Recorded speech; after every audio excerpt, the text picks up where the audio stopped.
The Pentagon has begun withdrawing a portion of the National Guard forces that were deployed to Chicago, Illinois, and Portland, Oregon, under federal Title X orders issued by the Trump administration. This action specifically affects approximately 400 out-of-state troops, 200 Texas National Guard members in Chicago, and 200 California National Guard members in Portland, who were mobilized in early October 2025. The initial deployment was framed as a necessity to support federal immigration enforcement personnel and safeguard federal assets amidst ongoing protests. The withdrawal marks a significant moment, largely acknowledging the success of state-level legal challenges that had effectively blocked the operational deployment of these troops, leaving them in a high-cost, inactive status. However, the U.S. Northern Command has indicated that a reduced, federalized presence of in-state Guard members from Illinois and Oregon will remain to ensure a constant, enduring, and long-term presence. Analysis, reasons, and consequences. Primary reasons for withdrawal. The decision to recall the troops stems from three main factors. Legal impasse. The most decisive factor was the legal environment.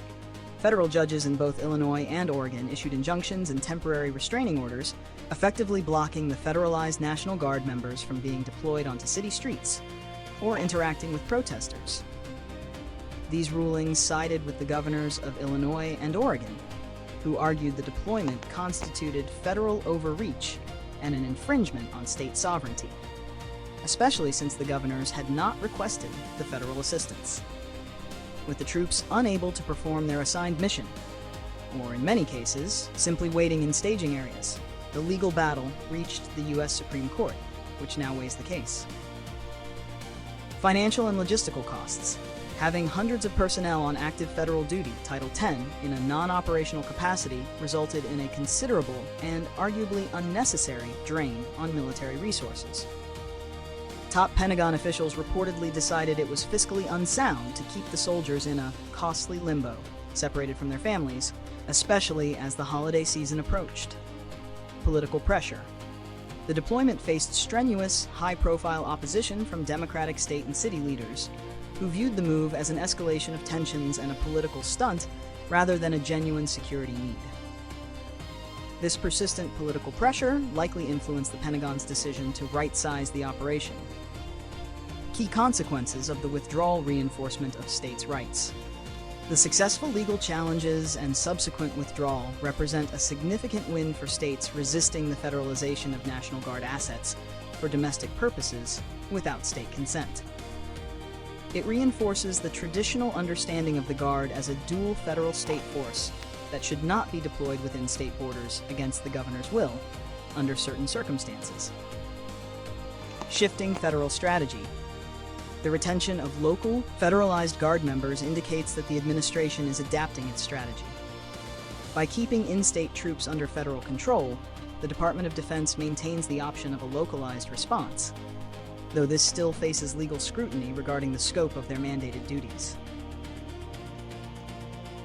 Unresolved legal precedent. While the troops are going home, the fundamental constitutional question, the President's power to deploy federalized Guard members under Title X for domestic enforcement actions, particularly immigration, remains unsettled. The U.S. Supreme Court's eventual ruling on the Illinois and Oregon lawsuits will set a long-term precedent for the use of the military in domestic disputes. Prediction and proposed solutions. Prediction. The immediate withdrawal of the out-of-state troops is likely a temporary cessation of the conflict, not a permanent end to the debate.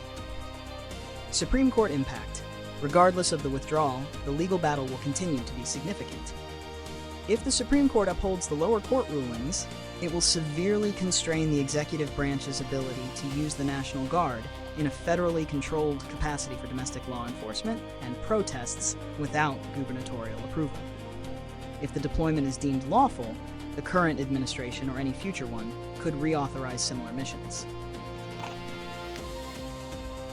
Increased focus on local forces. The federal government will likely increase the federalization and training of local, in-state, National Guard forces in these contested cities, ensuring a rapid response capability that is already physically present, though this remains politically fraught. Ongoing tensions. The root causes of the protests and the political divisions that led to the deployment remain. Any new surge in civil unrest or heightened immigration enforcement could trigger a renewed debate and potential redeployment using alternative federal personnel, like Border Patrol or Marshals, or a reactivation of Guard units. Proposed solutions. To prevent future constitutional crises over the use of the National Guard, several solutions should be explored. Judicial clarity on Title X scope. The Supreme Court must provide a clear, narrow, and durable interpretation of the circumstances under which the President can invoke Title X for domestic security purposes, especially concerning immigration enforcement and civil liberties. Mandatory federal-state consultation.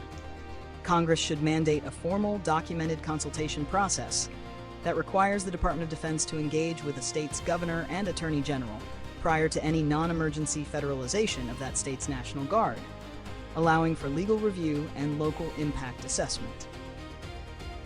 Define mission boundaries. Legislative action is needed to clearly delineate the missions acceptable for federalized Guard troops versus those that should remain solely under state or local law enforcement jurisdiction. This is particularly crucial for missions related to crowd control and immigration matters, where the lines of authority often blur and risk exacerbating community tensions. Invest in de-escalation training. Rather than relying on military units for domestic issues, the federal government should fund and mandate advanced de-escalation, conflict resolution, and non-lethal crowd management training for local and state law enforcement agencies. This would mitigate the need for military intervention in the first place.